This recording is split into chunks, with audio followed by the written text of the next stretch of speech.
ఏమండి? చెప్పడం మర్చిపోయాను. మనం వచ్చేసామని మీ అమ్మా, నాన్నకి ఫోన్ చేసి చెప్పండి. పాపం మన కోసం ఎదురు చూస్తూ ఉంటారు కదా! అసలే ఈ పాటికి అక్కడ పడుకుండిపోయి ఉంటారు.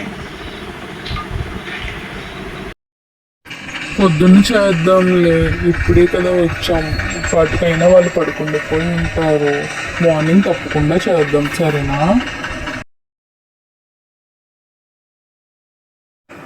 ఏమండి, మీకు ఒక మాట చెప్పుతానే ఏమనుకోకపోతే, మన పిల్లోడితో మాట్లాడి 3 నెలలు అవుతుంది కదా.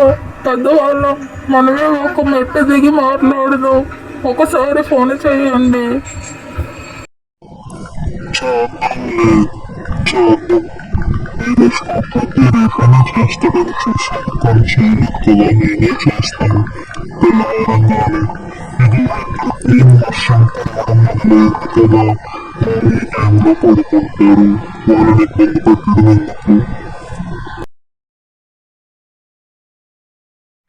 ఏమండి, మన పెద్ద అబ్బాయి హాస్టల్లో ఉన్నాడు కదా, రేపు ఇంటికి వస్తానని చెప్పాడు.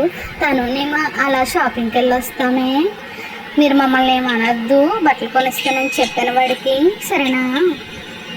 చిన్నోడికి కొనలేదంటే మళ్ళీ ఆడు బాధపడతాడు. ఇద్దరికి కలిపి తీసుకుంటాను, సరేనా? సరేలే, రేపు వెళ్ళే ముందు ఒకసారి ఫోన్ చేయి నాకు.